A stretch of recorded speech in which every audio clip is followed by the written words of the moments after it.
So criticism of capitalism is not new.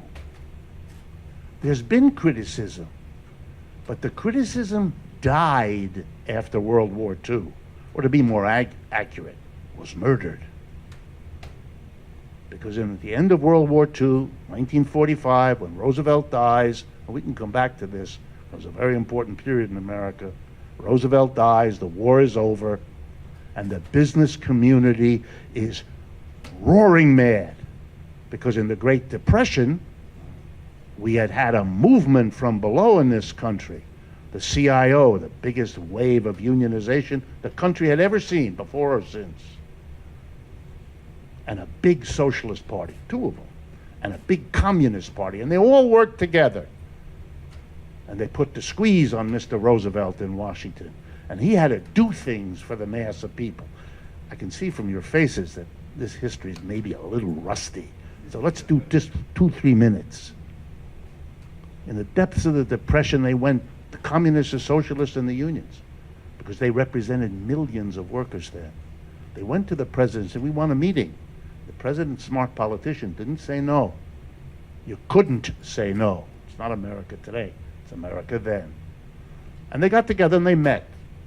And the unions and the socialists and the communists said to the president, you've got to do something to help the American people through this horrible depression that we're suffering.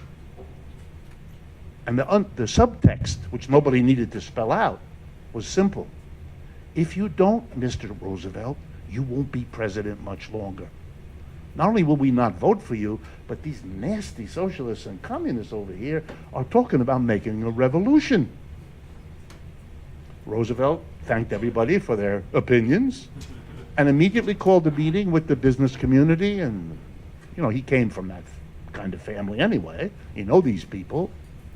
And he told them what had just happened with the unions and the communists and the socialists.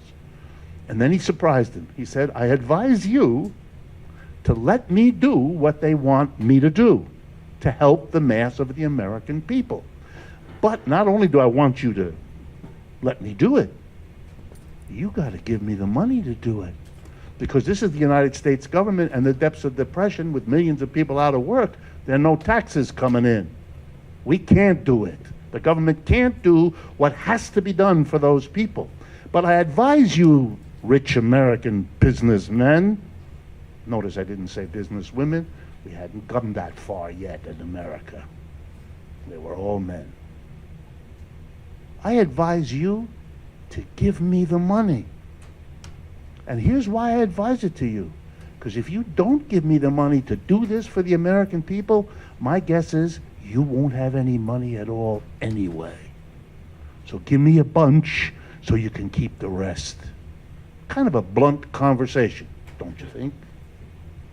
He split the business community. Half of them hate him. Their descendants are called the Koch brothers. And the other half went along, which is all he needed. He went back to the unions and the communists and he said, I'll make a deal with you. I'm going to take care of the American people like you asked, better than you asked. But that talk about a revolution, that's got to stop. And they said, okay. The unions, the communists, and not all of them, they were dissenters, but they basically said, okay. Good, said Roosevelt, now I'll do it. I can see again from your faces, quickly. Gets on the radio, no TV then, right? Gets on the radio and establishes, in the midst of a depression when there's no money, the Social Security system. We've never had that in America before. He announces, when the government has no money, that I'm going to give a check to everybody who's 65 years of age for the rest of their life. I'm going to do that because it's going to help millions of Americans. And not just the older ones who are 65, but all of the children who would have had to help their parents without a government check. So it's really good for everybody. Wow. Second thing he did, he established unemployment compensation. We never had that before either in America. In the midst of a depression, he announced, I'm going to give every unemployed worker, and there were millions of them then, a check every week for a year or so. Wow. Then he passed the first minimum wage. We never had that before in America. And I left the big one to the last, because your faces are giving you away. He created a federal employment program. Between 1934 and 41, the federal government hired 15 million American unemployed people. He put them to work, gave them a check every week, paid them a salary, which meant they didn't lose their homes because they could make their mortgage payments. And you know what those people did, those unemployed people? They built many of the national parks that you all visit and enjoy. They did the first conservation work in this country, the Civilian Conservation Corps. The WPA said to all unemployed artists, come, we'll hire you. Can you paint? Can you sing? Are you theatrical? Do you know how to sculpt? Can you, whatever, come, we'll make troops and we'll send them all over America to bring culture to the rural and small towns. I've never seen such a thing before. It was the greatest explosion of shared culture in American history. We've never had anything like it before, and we've never had anything like it since. Wow. And guess what?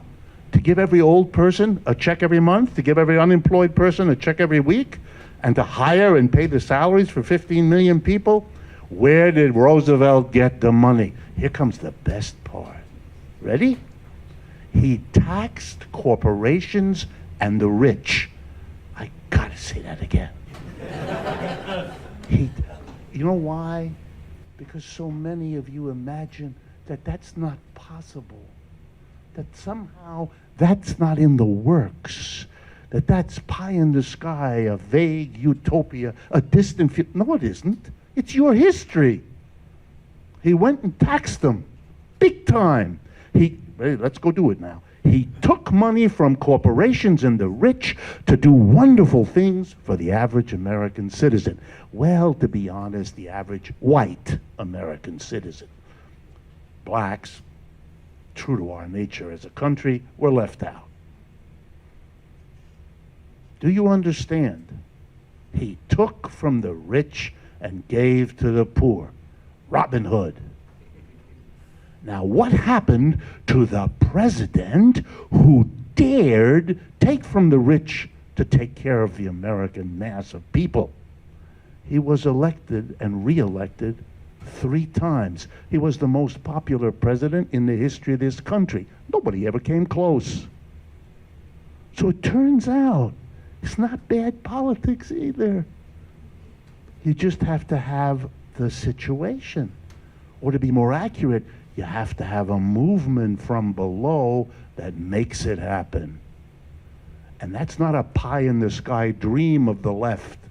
That's your history, from which you can draw the conclusion, if it was done before, it can be done again.